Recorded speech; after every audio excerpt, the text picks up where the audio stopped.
If you've been living under narcissistic control, one of the hardest parts is how invisible it can feel while it's happening. You may not have been hit. You may not have been screamed at every day.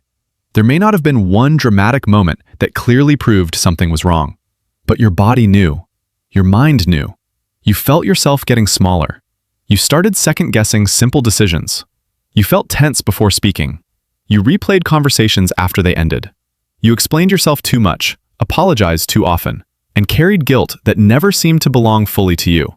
And over time, you may have started asking a painful question. What happened to me? How did I lose so much of myself just trying to keep the peace? That question matters because the truth is you did not lose yourself because you were weak.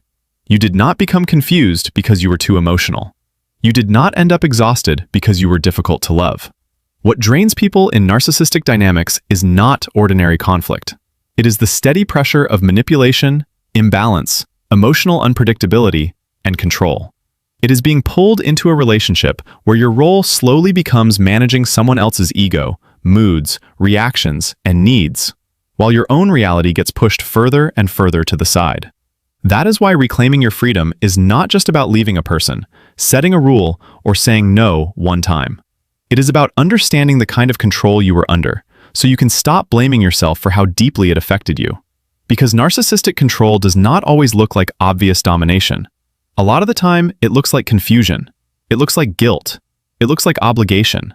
It looks like feeling responsible for someone who keeps hurting you. It looks like trying harder and harder to get back to the version of them that only appears when they need something from you. At the center of this kind of control is one powerful idea. If they can control your emotions, they do not need to control your body. If they can shape what you fear, what you doubt, what you chase, and what you feel guilty for, they can keep you emotionally tied to them, even when you know something is wrong. That is why so many people in these relationships feel trapped long before they physically leave, and still feel trapped even after it ends. The control was not only external, it got into your nervous system. It got into your thinking. It got into the way you measured your worth. One of the first ways narcissistic control works is through emotional instability. You never quite know which version of them you are going to get. Sometimes they are warm, charming, attentive, even vulnerable. Other times, they are cold, dismissive, critical, withdrawn, or punishing. That inconsistency is not just stressful, it is conditioning. When care is unpredictable, you begin to focus intensely on earning it. You become hyper-aware. You study their tone, you watch their face, you try to avoid what triggers distance and repeat what brings closeness. And in that process, your attention shifts away from one important question. How do I feel in this relationship? Instead, your mind gets trained to ask, how do I keep this stable? This is one reason people stay longer than they thought they would. It is not because they enjoy the mistreatment. It is because the relationship teaches them to live in anticipation. The small moments of warmth feel like relief. The brief peace feels meaningful because the tension has been so high. And that relief can get mistaken for love, progress, or proof that things are getting better. But relief is not the same as safety. A break from pain is not the same as peace. Another common form of control is guilt. Narcissistic people often create the feeling that your boundaries are cruel, your needs are selfish, and your pain is inconvenient. If you speak up, they may act wounded. If you pull back, they may accuse you of abandoning them. If you hold them accountable, they may turn the focus to your flaws, your tone, your timing, or your supposed lack of compassion. And slowly, the entire relationship gets organized around one unspoken rule. They can affect you, but you are not allowed to affect them. This is deeply disorienting because healthy relationships allow mutual impact. In healthy love, both people matter. Both people can speak. Both people can apologize. Both people can hear discomfort without turning it into an attack. But in narcissistic control, your emotional reality is often treated as a threat. So instead of being met, you are managed. Instead of being heard, you are redirected. Instead of being cared for, you are made to feel like the problem for needing care at all. That kind of repeated invalidation has a serious effect on the mind. You start doubting your memory, your instincts, and your interpretation of events. You may begin a sentence feeling clear, then end it by defending yourself. You may know something felt wrong, but still struggle to explain why. This is what psychological erosion looks like. It does not always happen through one huge lie. It often happens through many small moments where your truth is dismissed, minimized, twisted, or replaced. Over time, confidence does not collapse all at once. It wears down. And that is why reclaiming your freedom begins with something very simple, but very powerful: believing your own experience again. Not every explanation they gave you deserves equal weight. Not every apology canceled the damage. Not every soft moment erased the hard pattern. If your body was tense, if your mind was constantly overloaded, if you felt afraid to be honest, if you were always managing fallout, then something was wrong. You do not need a courtroom level of proof to honor what your life felt like. Your exhaustion is evidence. Your confusion is evidence. The version of you that kept shrinking is evidence. Another important part of narcissistic control is role assignment. You were likely cast into a role that served them. Maybe you were the caretaker, the fixer, the stabilizer, the loyal one, the forgiving one, the one who was supposed to understand, absorb, and endure. And once you were in that role, stepping out of it may have been met with punishment. Not always direct punishment, but emotional consequences. Coldness, withdrawal, rage, blame, silent treatment, smear campaigns, sudden victimhood. The message was clear: be who I need you to be, or you will pay for it. This is where many people confuse love with duty. They think, if I can just explain it better, love them better, stay calmer, set the boundary more gently, maybe then things will change. But the deeper truth is this: you cannot negotiate your way out of a system that depends on your self-abandonment. If the relationship only works when you betray yourself, then the relationship is not working. It is using you. That realization can bring grief because it forces you to face not only what they did, but what you hoped for. You may have loved their potential. You may have believed their good moments meant something lasting. You may have thought your patience would eventually create safety. Letting go of that hope can hurt. But it is also the beginning of freedom. Because false hope is one of the strongest chains in controlling dynamics. It keeps you emotionally invested in a version of reality that never fully arrives. Freedom starts returning when you stop reading every action through the question, what do they feel? What do they mean? What do they need? And start asking, what is this doing to me? What pattern am I in? What happens every time I trust this again? What does this relationship require me to ignore? Those questions bring you back to yourself. And that is exactly what control tries to take away: your center. As you begin to see the pattern more clearly, something important happens. You stop interpreting every hurtful behavior as a personal failure. Their need to dominate does not mean you were too weak. Their lack of empathy does not mean you asked for too much. Their habit of rewriting reality does not mean your memory is broken. The more you understand the pattern, the less power it has to define you. You stop trying to solve yourself as if you were the issue. You start seeing the dynamic for what it was.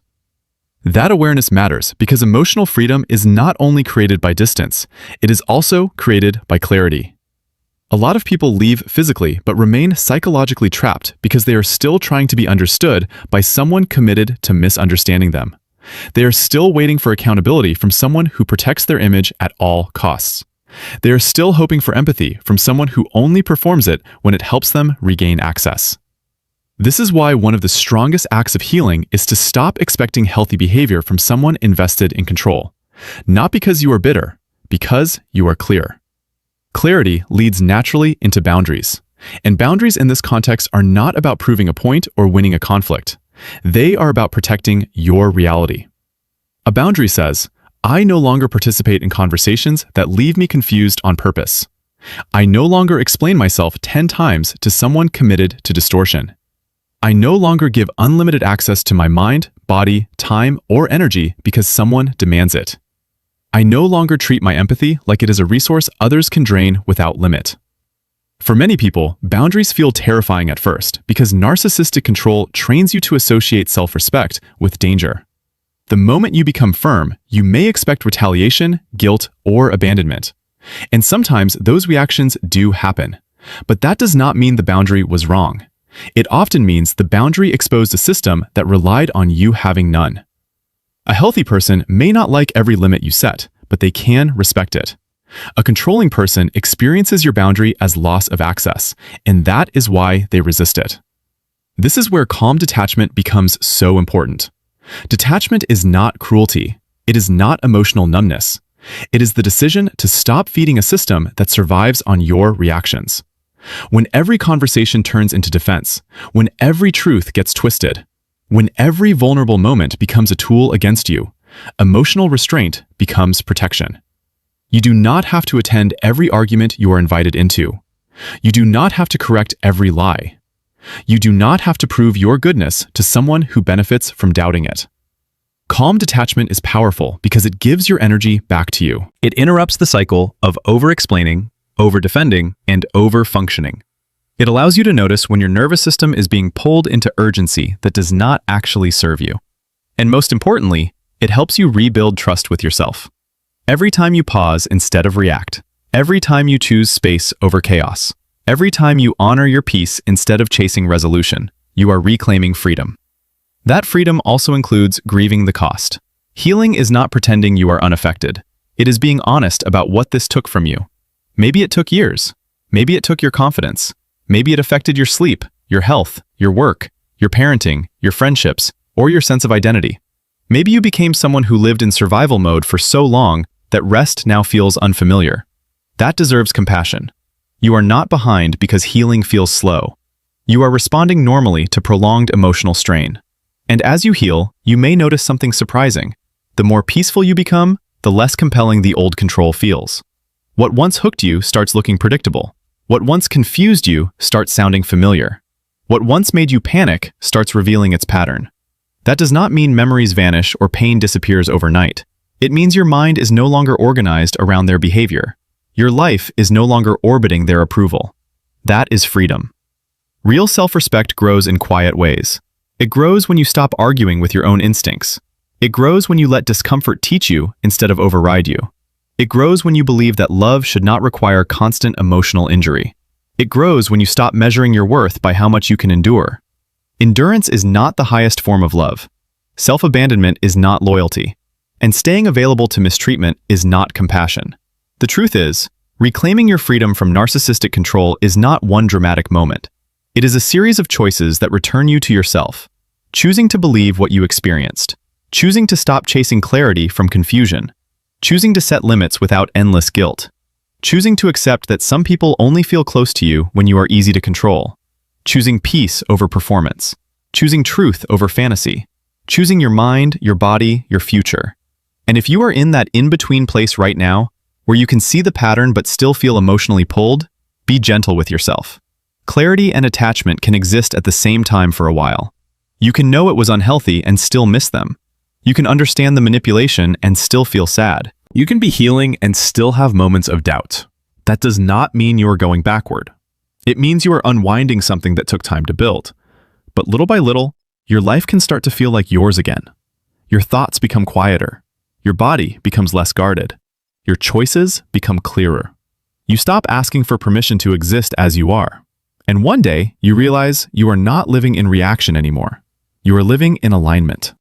You are no longer organizing your life around someone else's instability. You are building something steadier, something cleaner, something honest. That is what healing looks like. Not becoming cold, not becoming hardened, not becoming someone who trusts no one. Healing is becoming someone who no longer betrays themselves to keep a connection. It is becoming someone who can recognize control without confusing it for love.